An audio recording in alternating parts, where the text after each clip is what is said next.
Hey, bienvenue sur Capture ton business, le podcast à destination des entrepreneurs qui veulent booster leur entreprise et vivre sereinement de leur business. Créé avec amour par l'agence normande Capture Communication. Hello à tous, aujourd'hui c'est Lou qui vient te parler et tout d'abord j'espère que tu vas très bien en ce mois de janvier, que tu n'es pas complètement frigorifié sous ton plaid, bien que je suis certaine que c'est le cas puisque toute la France entière se gèle les pieds, pour rester poli.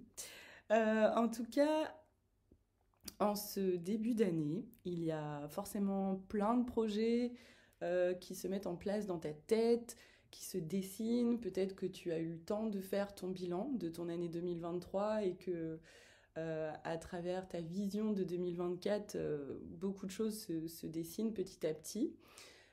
Si ce n'est pas le cas, je t'invite à le faire. C'est un moment un peu d'introspection pour ton entreprise, pour toi-même, qui est qui prend du temps, c'est vrai, qui n'est pas forcément agréable parce qu'il faut s'y mettre, il faut rechercher plein de petites choses afin de faire un bilan correct. Mais une fois sorti de cet exercice, tu te sens souvent assez soulagé et prête à attaquer une nouvelle année. Donc je ne peux que te le recommander. Alors aujourd'hui, j'avais vraiment envie de te parler du projet qu'on allait faire demain avec les Capture Girls, comme je les appelle.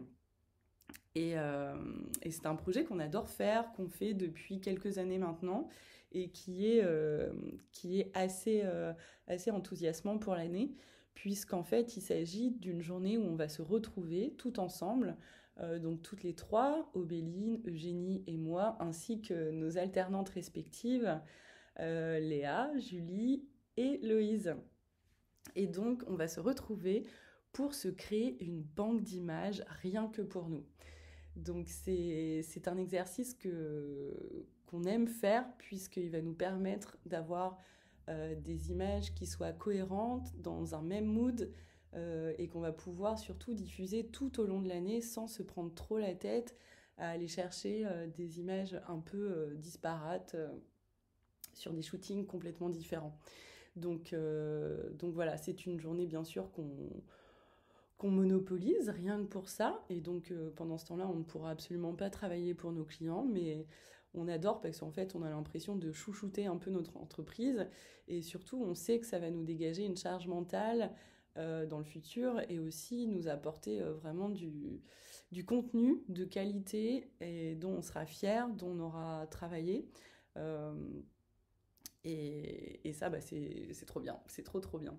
Donc je voulais aujourd'hui te partager tous mes tips pour organiser un shooting pour ton entreprise.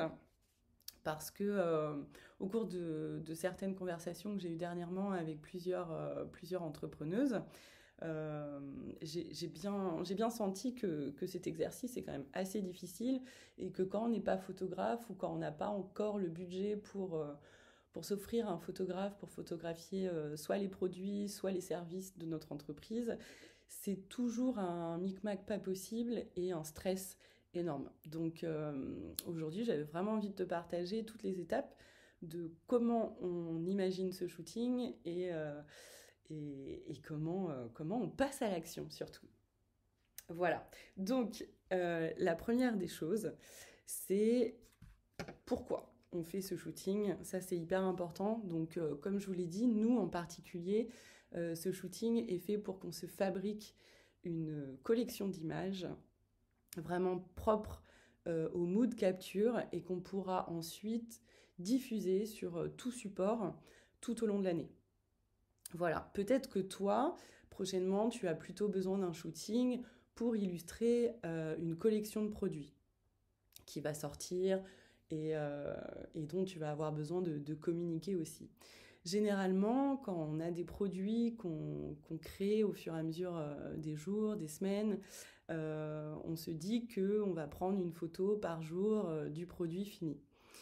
Alors, c'est une bonne idée et si tu es à l'aise avec l'exercice, go, continue comme ça.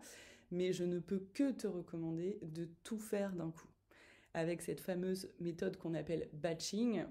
On va rassembler toutes les tâches en un moment de la journée seulement et qui va pouvoir nous servir pour voilà, soit plusieurs jours en cuisine, soit comme nous, là, plusieurs mois.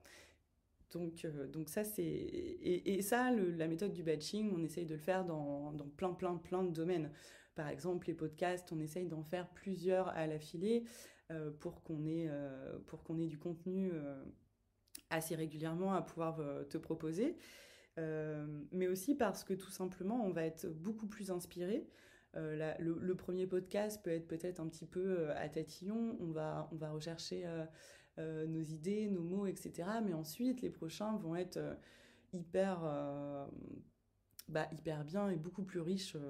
Donc voilà, cette méthode de batcher est vraiment à prendre en compte dans ton quotidien d'entrepreneur. Ça te permettra de gagner un temps fou, dégager une charge mentale de malade et puis être super content de toi-même. Donc ça fait plaisir. Donc, nous, comme je te le dis, on a pour ambition de créer une banque d'images pour nos contenus. Nos contenus, c'est quand même assez large, donc il faut qu'on se pose et qu'on réfléchisse un petit peu quels sont nos besoins précis. Dans les besoins, on va essayer de rechercher toutes les différents posts, stories, contenus donc visuels podcast, visuels d'articles de blog, visuels peut-être de pages de vente, de choses comme ça. On va essayer de lister voilà, tous ces besoins et essayer de se dire, bon, alors, pour tel et tel besoin, qu'est-ce que j'ai besoin comme image, qu'est-ce que j'ai comme besoin de format de photo. Ça, c'est hyper important parce que selon votre support, vous n'allez pas avoir besoin du même format de photo. C'est-à-dire que typiquement, nous, pour illustrer notre site internet, on a besoin de pas mal de photos en format paysage. Mais en story, on a besoin de photos en format portrait, bien sûr. Après, les posts et les visuels de podcast, souvent, ça va être des formats carrés. Donc, on va essayer de privilégier la prise de vue en format portrait pour qu'on soit quand même assez bien dans le cadrage et qu'on n'ait pas de mauvaises surprises. Mais le format paysage convient absolument très bien aussi. Donc tu peux faire les deux. Il n'y a pas de problème. En général, quand je suis en shooting avec Eugénie pour des clients en réseaux sociaux, ce que je fais, c'est que je prends chaque photo dans les deux formats. Comme ça, on est sûr que Eugénie et son client vont pouvoir se servir de toutes les photos et ne pas avoir de frustration au moment du recadrage. Donc ça, c'est hyper important de le prendre en compte. Ensuite, donc en plus de tous ces contenus, ces supports, on essaye aussi de se poser la question, plus précisément dans nos contenus, dans nos stories par exemple, qui sont des visuels très éphémères, où on essaye en fait de communiquer avec vous des choses qui sont parfois complètement différentes, soit sur, je sais pas, un événement qu'on va sortir, un produit qu'on va sortir, ou alors juste un petit... une petite blague sur notre mood du moment ou alors voilà, sur le fait que telle ou telle personne est très fatiguée en ce moment et du coup voilà, je ne sais pas, son emploi du temps est très rempli, mais on est toujours là pour pouvoir répondre à vos attentes, même si en ce moment, vu qu'on est submergé, peut-être qu'on met un peu plus de temps à vous répondre, mais néanmoins, on est toujours là et ça c'est bien de le rappeler quand même. Donc voilà, ces stories vont pouvoir nous servir à ça. Et pour le coup, on sait qu'en story, on va avoir besoin de nos visages beaucoup parce qu'on a besoin de communiquer avec toi et tous les autres entrepreneurs sur le fait que nous sommes nous et que ça vous fait du bien de voir un peu nos petites têtes réapparaître de temps en temps, surtout qu'on n'est pas les personnes les plus à l'aise en story et on est aussi débordé que toi, donc forcément on n'y pense pas toujours, c'est pas faire une story en live en fait face cam, donc voilà, des photos au moins c'est un peu plus simple. Et donc pour ça on va essayer de faire vraiment plusieurs photos chacune avec des petites attitudes un peu différentes qui sont dans des moods différents à chaque fois. Donc, par exemple, on va avoir besoin de photos sérieuses, bien sûr, des photos de nous en train de travailler ou en train d'échanger, par exemple, avec quelqu'un d'autre, même si on ne voit pas l'autre personne. On va avoir besoin de photos un peu plus rigolotes, où on fait des petites grimaces, on fait des mous. Je sais qu'on va faire, nous, des photos où on aura l'air fatigué, très enthousiaste. Enfin voilà, un peu tous les moods qui nous traversent tous les jours au travers de notre vie d'entrepreneur. Et en plus de tout ça, on va aussi faire des images euh, qui, qui sont peut-être beaucoup plus simples dans le sens où moi j'aime bien appeler ces images ces photos qui servent à rien, mais qui servent à tellement de choses. C'est souvent les photos d'ailleurs qu'on va le plus utiliser. Une photo qui sert à rien, entre guillemets, je mets mille guillemets, même si tu le vois pas, ça va être tout simplement une photo d'un fond, euh, d'une fenêtre, d'une plante, de quelque chose d'assez nature morte finalement, mais qui va pouvoir être utilisé pour, par exemple, mettre un bloc texte ensuite dessus, mais d'avoir quand même un bel environnement photographique et d'être toujours dans cet même univers qu'on aura créé et qu'on aura décidé surtout. Au lieu de, encore une fois, prendre des images libres de droit qui sont du coup plutôt impersonnelles. Voilà. Et en plus de ça, on va ramener toutes des petits objets qui seront empreints de notre de notre vie d'entrepreneur, pardon. Et dans ces objets, pour vous faire une petite liste non exhaustive, on a pensé à un appareil photo. Moi, je vais prendre un appareil photo évidemment puisque je suis photographe, mais là, je vais prendre un appareil photo avec des paillettes qui sont un peu funky. On a pensé à des écouteurs pour dire les écouteurs en photo, par exemple, ça sera l'objet de pouvoir illustrer un podcast, tout simplement. Mais on va prendre aussi chacune des petits objets bah, qu'on aime et qui peuvent illustrer des choses. Par exemple, moi j'ai un super petit van combi Volkswagen en miniature que Loïse m'a offert et je pense que ça va être l'objet d'illustrer peut-être un départ en vacances, quelque chose comme ça.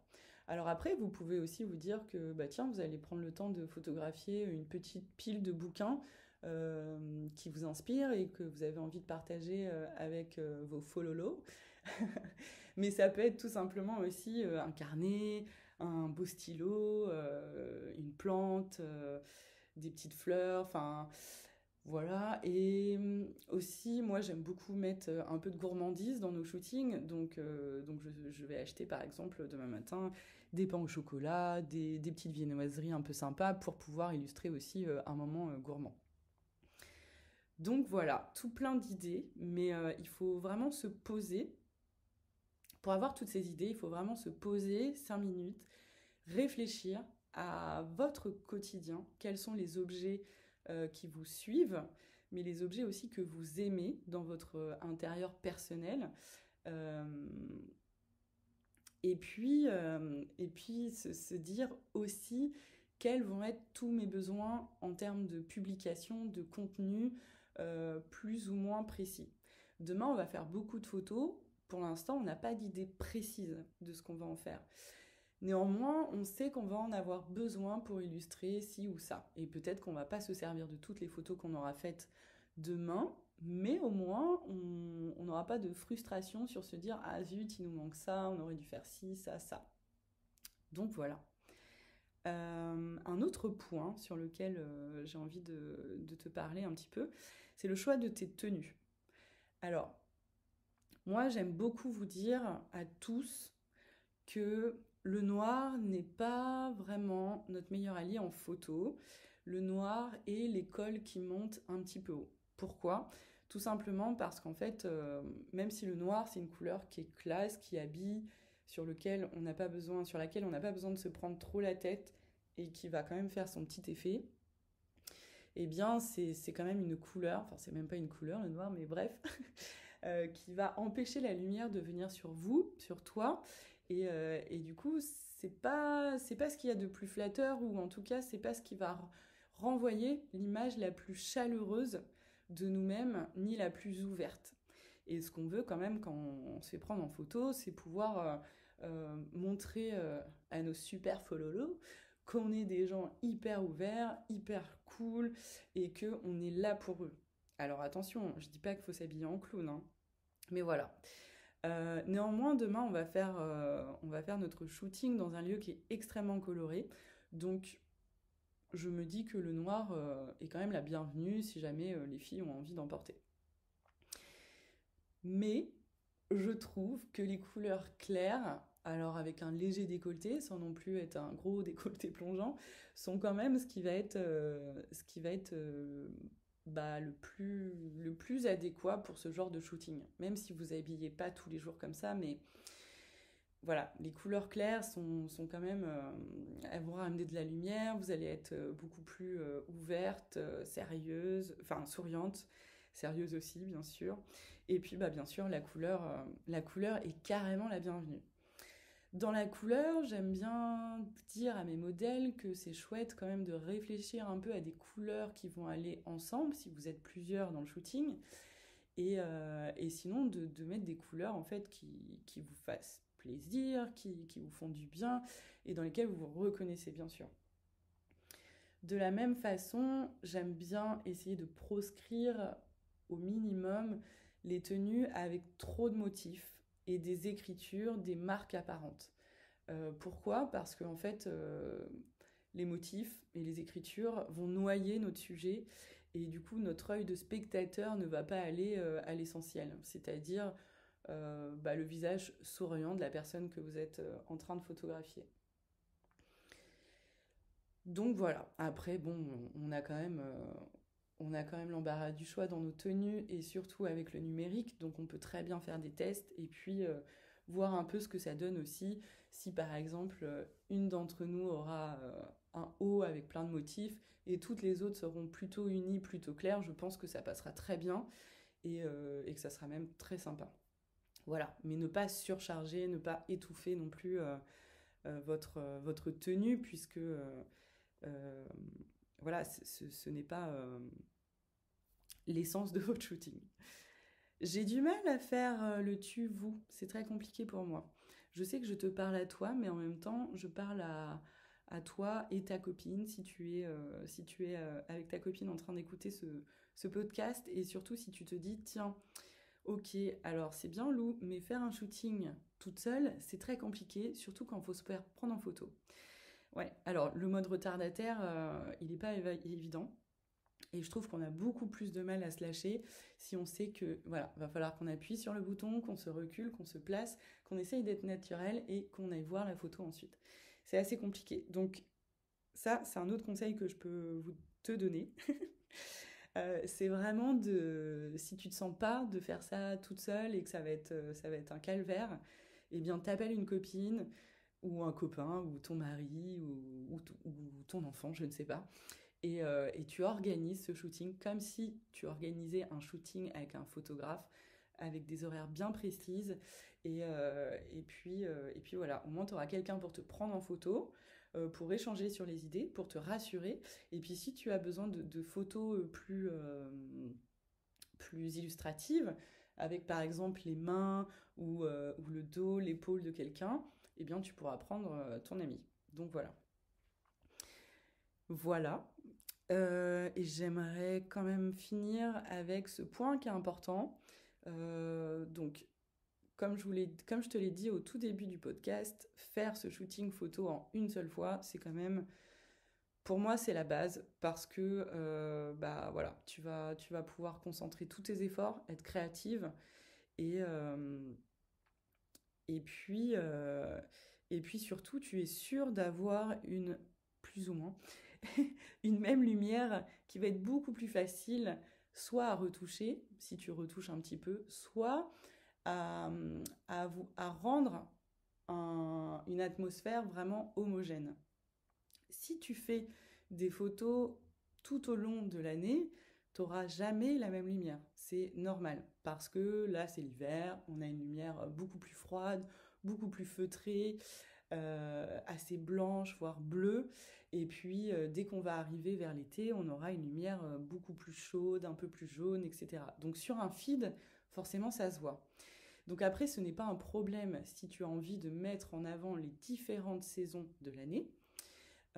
Mais si c'est pas le cas, si c'est pas du tout ton but et que toi tu veux surtout un feed homogène, je te conseille vraiment de choisir une seule journée avec une plage horaire plus ou moins réduite pour faire ton shooting. Nous, demain, comme nous sommes en plein hiver, on va faire le shooting en 2 temps.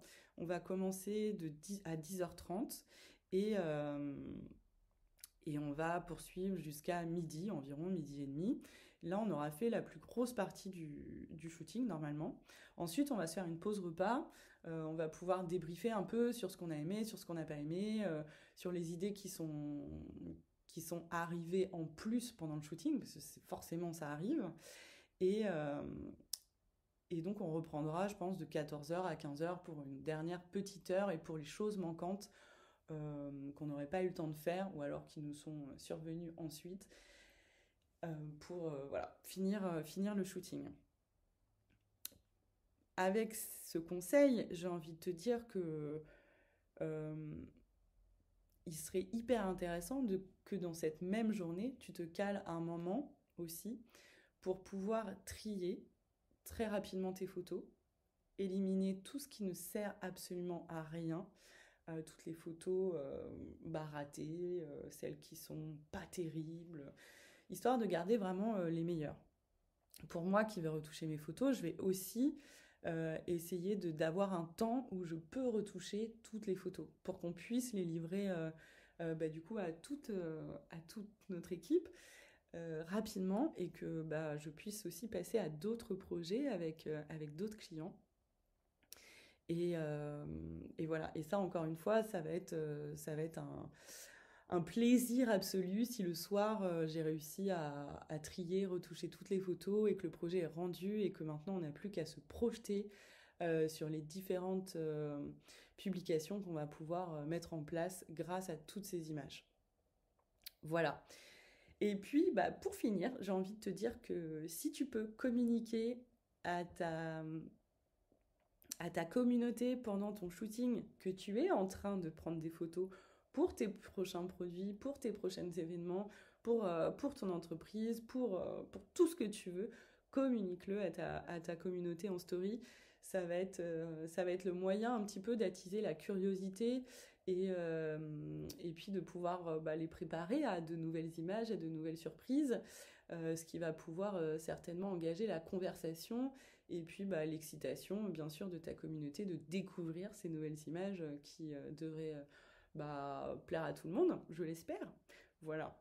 Et mon dernier conseil qui est le plus important, c'est lâche prise, amuse-toi, profite de ce moment. Dis-toi que tu es en train de t'occuper de ton entreprise, que tu la chouchoutes et qu'il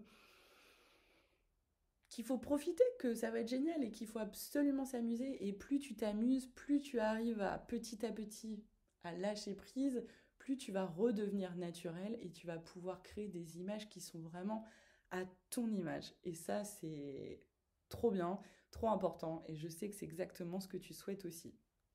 Voilà. En tout cas, j'espère qu'on va pouvoir te montrer très rapidement les photos. Et si tu as des questions, eh bien, n'hésite pas à venir nous les poser en DM ou par mail, comme tu as envie. On se fera un plaisir d'y répondre. Enfin, en tout cas, moi, je me ferai un plaisir d'y répondre. Et si je peux t'aiguiller pour réaliser ton premier shooting tout seul, eh bien, j'en serais ravie.